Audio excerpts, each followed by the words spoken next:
हल्द्वानी में मुख्यमंत्री के द्वारा अतिक्रमण हटाओ अभियान की शुरुआत हो गई है।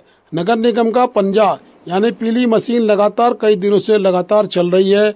उक्त मशीन के द्वारा जितने भी निजूल संपत्ति हैं या जो अवैध कब्जे सरकारी ज़मीनों पर किए गए हैं उनको तोड़ा जा रहा है। नगर आयुक्त ने बताया है कि इस तरह की कार्रवाई लगातार चलती रहेगी, क्योंकि मुख्यमंत्री के द्वारा सख्त निर्देश दिए गए हैं कि जो भी सरकारी ज़मीन पर अवैध अतिक्रमण कर रहा है उसकी जिम्मेदारी जिला स्तरीय अधिकारियों की होगी। इसलिए नगर निगम के द्वारा पूर्व में चेतावनी दी गई थी। चेतावनी के उपरांत कुछ लोगों ने अपनी नजूल संपत्तियों में जो उन्होंने कब्जे किए थे वो तोड़ लिए हैं, परंतु जो नहीं तोड़े गए हैं वो प्रशासन तोड़ रहा है।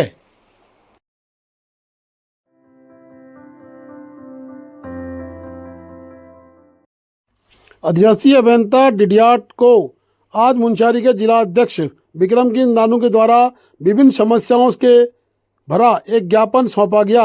उन्होंने कहा कि बंगा पानी से मवानी दारमा और मोटर पुल निर्माण कार्य में तेजी लाने, मवानी दारमा सेरा में सिरतोला मतकोट जोलीडूंगा में बिंदी मोटर मार्ग निर्माण में कटी हुई भूमि का मुआवजा देने इत्यादि कई मांगों के लिए आज उन्होंने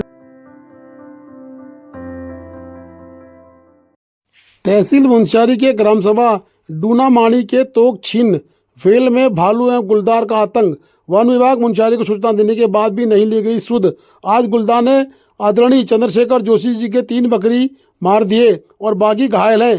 चंद्रशेखर जोशी एक गरीब परिवार के लोग हैं जो कि भेड़ बकरी पालकर अपना जीवन यापन कर रहे हैं।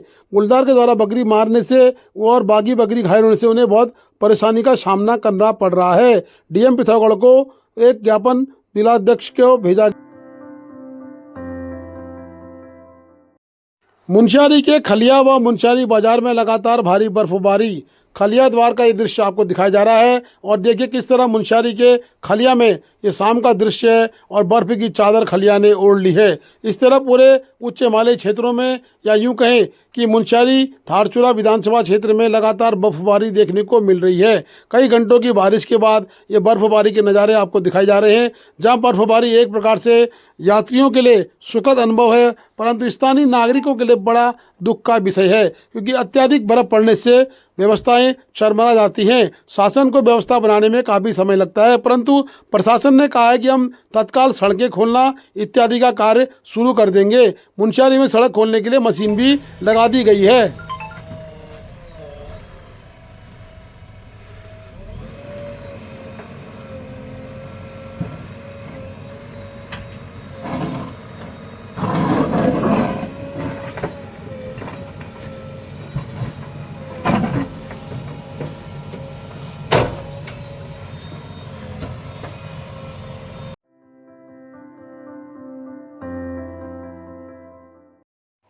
जिलाधिकारी रीना जोशी की अध्यक्षता में निराश्रित गौवंश समिति की बैठक कलेक्टर सभागार में की गई। जिलाधिकारी ने संबंधित अधिकारी को जनपद की सड़कों को निराश्रित गौवंश मुक्त करने के निर्देश दिए। कहा, ग्रामीण या शहरी क्षेत्रांतर्गत कोई भी आवारा एवं निराश्रित पशु इधर उधर घूमते हुए नहीं दिखाई देना चाहिए। उन्होंने कहा कि निराश्रित गौवंश संरक्षण मामले में लापरवाही बरतने पर संबंधित अधिकारी के खिलाफ कार्रवाई की जाएगी।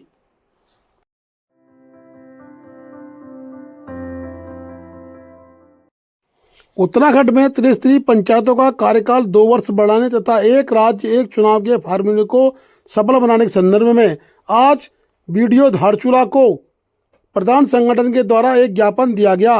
उन्होंने कहा कि त्रिस्तरीय पंचायत का कार्यकाल 2 वर्ष बढ़ाए जाने के साथ साथ एक राज्य में एक चुनाव के फार्मूले को सफल बनाने के लिए उनसे अनुरोध किया गया है और उनसे यही भी कहा कि कोविड के प्रकोप में कई वर्ष निकल गए हैं, इस कारण 2 वर्ष तक पंचायतों की सामान्य बैठकें भी नहीं हो पाई हैं, अतः इसको आगे बढ़ाएं अन्यथा आंदोलन का मामला बनेगा। प्रधान संगठन जिंदाबाद, प्रधान संगठन जिंदाबाद, प्रधान संगठन जिंदाबाद।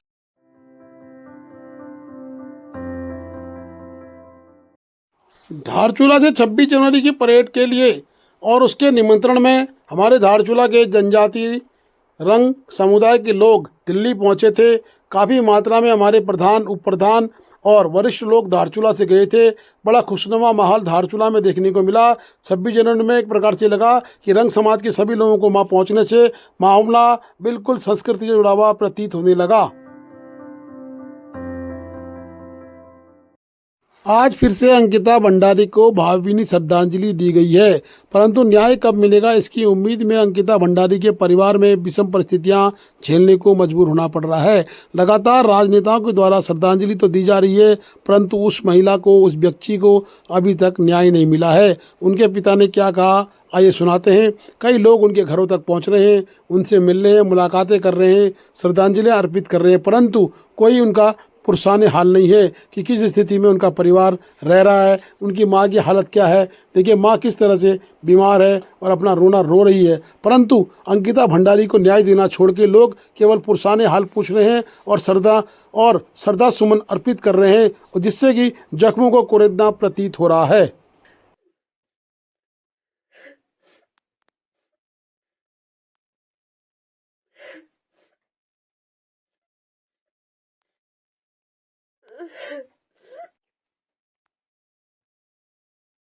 हिम्मत रखनी हिम्मत।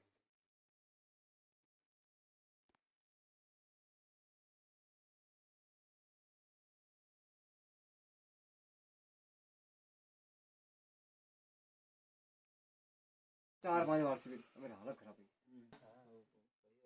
खांसी वो जुकाम पकने पे भी आता है ना, और वो जो मैं कह रहा हूँ अदरक ना,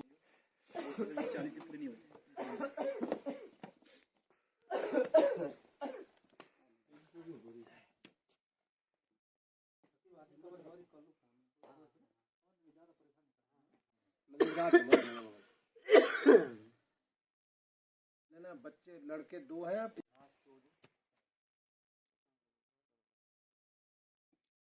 तबीयत का नहीं, घर की सबसे पहले प्रताप नगर के विधायक विक्रम सिंह नेगी जी को धन्यवाद करना चाहता हूँ कि कितनी सहानुभूति है हमारे परिवार की। पिछली बार भी आए तो उस दिन भी बारिश लेकर छाते लेकर आए और आज भी पहुँचे, मैं उनका धन्यवाद करना चाहता हूँ। और 26 तारीख को मेरी मैसेज पर दबाव डाला गया। सुबह तो ठीक थे, लेकिन धीरे धीरे 1 बजे करीब मैंने अपने हाथ पैर एकदम छोड़ दिए थे। अब मैंने कहा क्या करूँ। तब मैंने एम्बुलेंस बुलाई, उसके बाद फिर ICU पौड़ी में भर्ती कराया। फिर ठीक दूसरे दिन मेरी तबीयत खराब हो गई, पेट चलना शुरू हो गया, उल्टी होनी शुरू हो गई। तो इस तरह से और अभी तक मतलब हम ठीक की स्थिति में नहीं है। और दूसरी बात कि मैंने एक बाइट में सुना था, डॉक्टर साहब जो हैं वो कह रहे थे कि बिल्कुल नॉर्मल है। भाई जब आपने BP नापी तो कितनी निकली 159 निकली।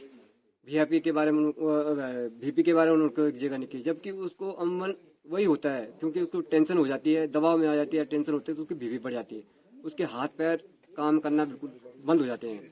इसलिए और मैंने सरकार को पहले ही भी कहा है कि सरकार ने जब SIT गठित की थी तो भाई VIP का नाम क्यों नहीं बताया। VIP आपने जब विधानसभा सत्र शुरू हुआ था तो प्रेम चंद्र अग्रवाल ने कहा कि VIP ने वो VIP रोम था। तो VIP के बारे में तो मुझे शुरू में पता था, पर लेकिन मैं नहीं बताना चाहता था। मैंने कहा SIT बताएगी, लेकिन जब सर से पानी होता है तो उसके बाद मुझे खुद बोलना पड़ा कि VIP है। अब मैंने कहा कि VIP की फोन रिकॉर्डिंग और उसके 18 सितंबर 2022 की पूरी लोकेशन कि कहाँ था क्या था ये निकालनी पड़ेगी, और तीनों के अपराधियों की, पुलकित, सौरभ और अंकित, इन तीनों की कॉल डिटेल निकाली जाए।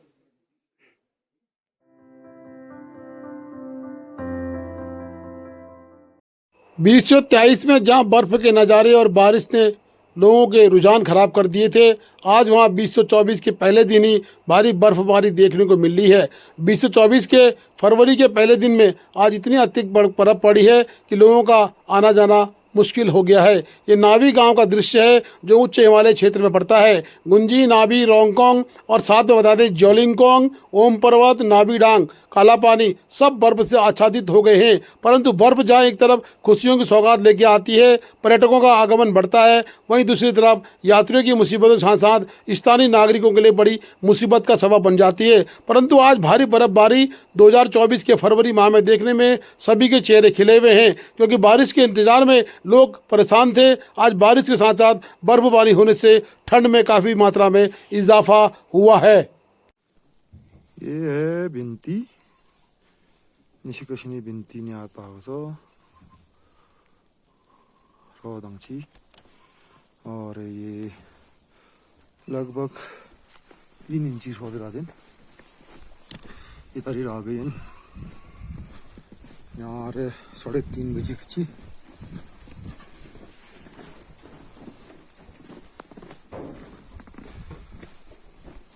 जम लरेचिना सोमरागन मीद सोरागन सराना वक्त दिन सराना रासो और फिर भी लगभग 3 इंची सोबेरा दिन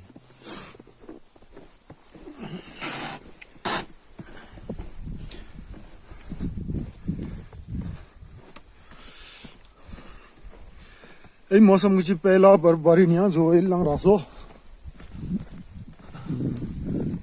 पहला बर्फबारी ले जो लगभग 3 इंच गिरा दिन और चेता वाईफाई की तरफ दे गई है और ये रहा को तो वाईफाई को खमीरी मनन लगते नन को तो कम से बिस्तर को तो चारों तरफ बर्फबारी और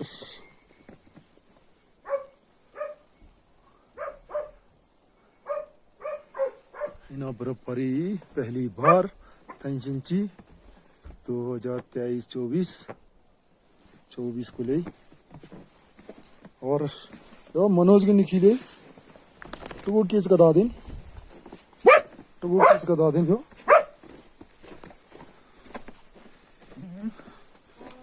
और यो अति बीदन के निकी पुंसा शक देगिन ओ जमा जम रनी ब्यांको थन रोरागनी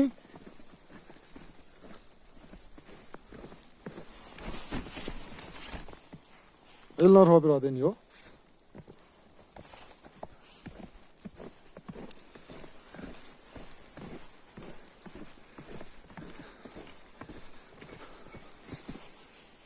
अहिले आधी की गाड़ी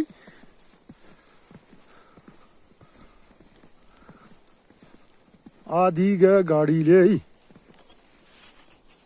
ओ जमा चपी से समसामा जमा सोंको सोंगमीजा देश प्रदेश जमा जा रखी दे जफिद परमेश्वरी नारायण ए परमेश्वरी नारायण महामाटी शकत थपो जमा जा रखनी जफिनी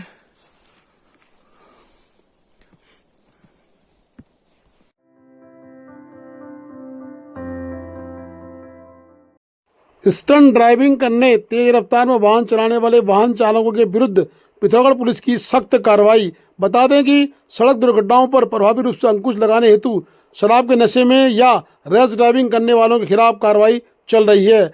आज थानाध्यक्ष जादर देवल प्रकाश चंद पांडे के नेतृत्व में पुलिस टीम द्वारा त्वरित कार्रवाई करते हुए मौके पर जाकर देखा तो 3 युवक मोटरसाइकिल में स्टंट कर रहे थे। तेज रफ्तार चलाते हुए वाहन पाए जाने पर उन पर कार्रवाई की गई। तीनों युवक नवीन थापा, प्रियांशु धामी एवं हिमांशु सिंह का MB एक्ट के तहत चालान और तीनों के वाहन सीज कर लिए गए हैं। Please do like, share and subscribe DCL News.